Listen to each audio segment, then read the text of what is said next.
دوستو میں ہوں مبشر نظر اور آپ دیکھ رہے ہیں میرا یوٹیوب چینل۔ ناظرین کل ایک بہت ہی افسوسناک خبر سننے کو ملی کہ سکھر کے اندر دو مسافر ٹرینیں آپس میں ٹکرا گئیں اور اس تصادم کے نتیجے میں بہت سی قیمتی جانیں بھی ضائع ہو گئیں۔ تو تفصیلات کے مطابق کل 3:45 پر یعنی کہ نماز سے بھی فجر کی نماز سے بھی پہلے ریتی ریلوے اسٹیشن پر اپ ٹریک پر کراچی سے سرگودا جانے والی ملت ایکسپریس اور ڈاؤن ٹریک پر لاہور سے کراچی جانے والی سر سید ایکسپریس ان میں خوفناک تصادم ہوا۔ ناظرین 17 اپ ملت ایکسپریس جو کراچی سے سرگودا جا رہی تھی وہ ڈیرکی اور ریتی کے کلومیٹر نمبر 7/590 کے درمیان دو حصوں میں علیحدہ ہو کر ڈاؤن ٹریک پر جا گری، اور ڈاؤن ٹریک پر آنے والی جو سر سید ایکسپریس تھی وہ پہلے سے ملت ایکسپریس کی جو بوگیاں ڈاؤن ٹریک پر گری ہوئی تھی ان سے ٹکرا گئی اور خوفناک تصادم جو ہے وہ دیکھنے میں آیا۔ ناظرین عینی شاہدین کا کہنا ہے کہ ملت ایکسپریس کی بوگی نمبر 10 جو تھی وہ کراچی سے ہی خراب تھی، اور مسافروں کی نشاندہی پر یہ ایک زخمی جو ہے وہ عینی شاہد جس نے خود اپنی آنکھوں سے دیکھا، اس نے یہ بتایا ہے کہ مسافروں کی نشاندہی پر عملہ نے جگاڑ لگا کر وہ جو بوگی خراب تھی اس کا کلمپ ٹوٹا ہوا تھا اس کو جوڑ کے جگاڑ لگا کے اس کو روانہ کر دیا۔ اس کے باوجود کہ ڈرائیور نے ان کو منع بھی کیا کہ آپ یہ جو بوگی ہے اس کو باہر نکال دیں، اس کو الگ کر دیں، باقی بوگیوں کو ساتھ شامل کر دیں، یہ بوگی کہیں نقصان نہ کرے، لیکن انہوں نے اس کو جو ہے وہ بہت زیادہ نظر انداز کیا اور اس غلطی کو نظر انداز کرنے سے بہت سی قیمتی جانیں جو ہیں وہ ضائع ہو گئیں۔ ناظرین یہ بہت بڑی غفلت ہے، یہ غفلت مجرمانہ غفلت سے بھی میں کہتا ہوں بہت آگے ہے۔ اب دیکھیے کہ ایک چھوٹی سی غلطی اور اس سے تقریباً 60 قیمتی جانیں ضائع ہو گئیں۔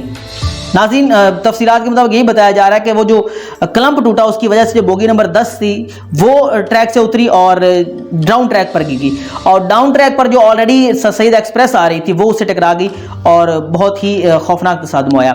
اچھا جی، اس کے بعد ریسکیو آپریشن کی بات کریں تو حادثہ کی اطلاع جیسے ہی ملی فوری کارروائی شروع کر دی گئی، جائے حادثہ کی جانب ریلیف ٹرین پہنچائی گئی، روانہ کر دی گئی، سول انتظامیہ کو ہائی لائٹ کر دیا گیا، اس کے بعد گھوٹکی اور سکر کے ہسپتالوں میں ایمرجنسی نافذ کر دی گئی، ریسکیو 1122 بھی جائے حادثہ پر پہنچ گئی، اور ہمیشہ کی طرح پاکستان آرمی اور رینجرز نے بھی ریسکیو آپریشن میں بھرپور حصہ لیا۔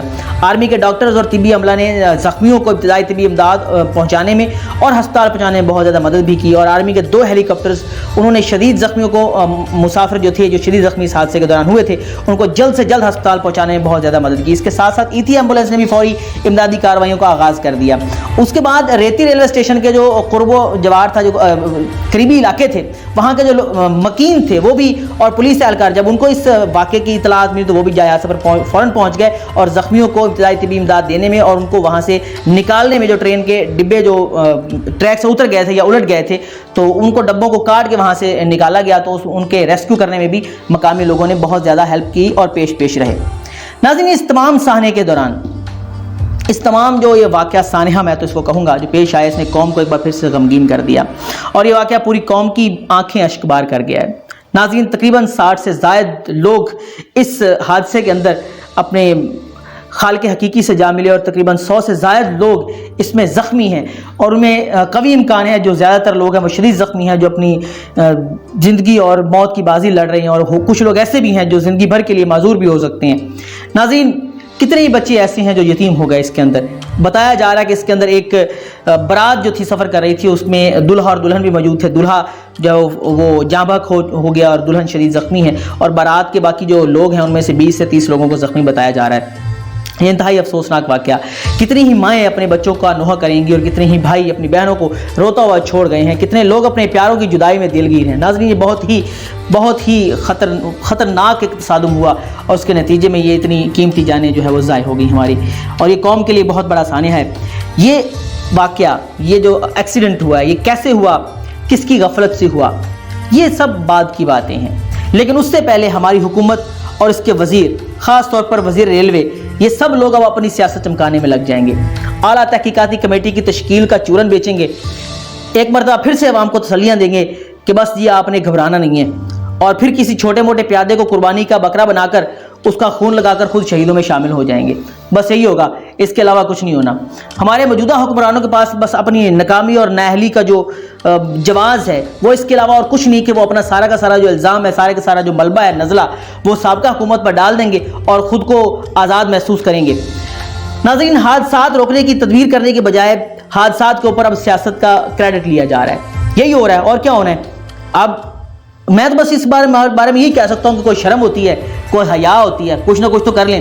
فواد چودھری صاحب کا بیان آپ کے سامنے رکھتے ہیں، یہ اسکرین پہ آپ چل رہا ہے، ذرا پڑھیں اس کو۔ لکھا ہے کہ سعد رفیق کے گناہوں پر اعظم سواتی کیوں استعفیٰ دیں؟ یہ سوچنے والی بات ہے، یہ جو فواد چودھری صاحب نے بیان دیا ہے۔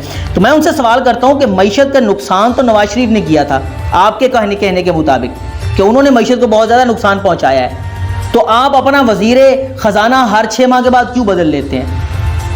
اس کا جواب تو یہی ہوگا نا کہ اب ان کی کارکردگی ٹھیک نہیں ہوتی تو اس لیے ان کو چینج کر دیتے ہیں۔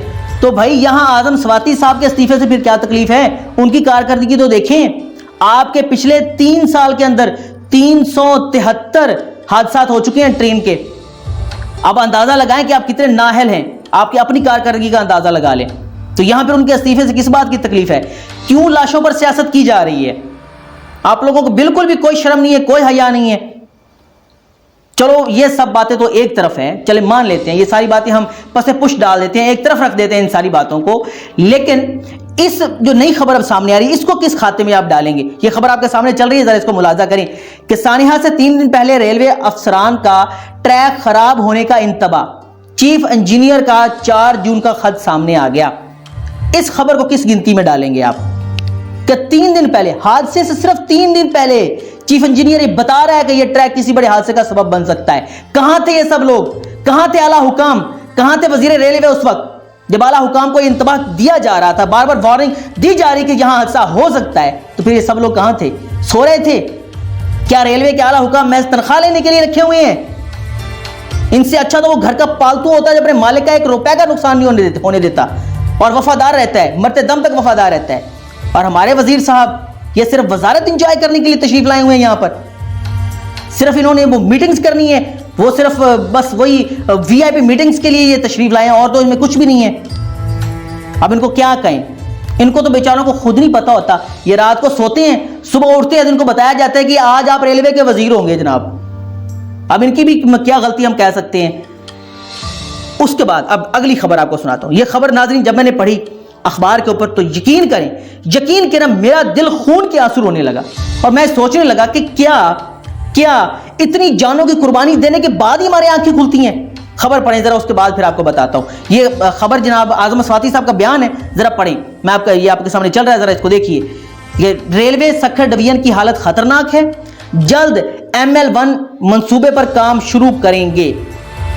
یقین کریں یہ بیان دیتے ہوئے نہ شرم آتی ہے اور نہ ہی یہ بے شرم ہے، اتنے ہیں کہ ڈوب کے بھی نہیں مرتے کہ اتنی جانوں کے نقصان کے بعد پھر ہمارا جو ہے وہ ضمیر جھنجھوڑا جاتا ہے، پھر ہمارا ضمیر جاگتا ہے۔ عارضی طور پر ہمارا ضمیر جگانے کے لیے میرے خیال میں عارضی طور پر، مستقل طور پر ضمیر تو ان کا جاگتا ہی نہیں نا، عارضی طور پر ضمیر کو جگانے کے لیے کسی بڑے سانے کی ضرورت ہوتی ہے۔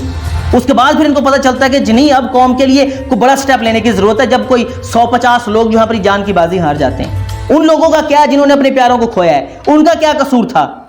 انہوں نے کون سا جرم کر لیا تھا آپ کو ووٹ دے کر، آپ کو اپنی جو حکومت میں لا کر کون سا جرم کر لیا ہے عوام نے؟ کیا کر دیا ہے؟ مجھے اس پر بہت ہی زیادہ۔ اس کے بعد ایک اور خبر میری نظر سے گزری، یقین کریں مجھے بڑی حیرت بھی ہوئی، اور میری ایک بار بس دل سے سمجھ لی کہ ایک ہنسی نکل گئی میری کہ یہ ہو کیا رہا ہے، یہ گراؤنڈ ریالٹیز پر آ کیوں نہیں رہی، عوام کو لالی پاپ کیوں دیے جا رہے ہیں؟ یقین کریں مجھے بڑی حیرت ہوتی ہے کہ ریاست مدینہ کے دعوے جو ہم سے کیے گئے تھے ان میں کتنا جھوٹ بولا جا رہا ہے۔ یہ ذرا آپ کے سامنے چلاتا ہوں، ذرا اس کو دیکھیے، یہ جو لکھا ہوا ہے خدمت آپ کی دہلیز پر، ذرا ملاحظہ فرمائیے کون سی خدمت ہماری دہلیز پر ہے؟ بھائی ہماری دہلیز پر تو ہمارے پیاروں کی لاشیں آ رہی ہیں۔ یقین کریں میرے اپنے گاؤں کے 5 لوگ اس حادثے کے اندر شہید ہوئے ہیں۔ یقین کریں ہمارے گاؤں میں جب یہ ساری میتیں پہنچی تو یہاں پر جو حال تھا ان کے لواحقین کا وہ میں آپ کو لفظوں میں بیان کر ہی نہیں سکتا۔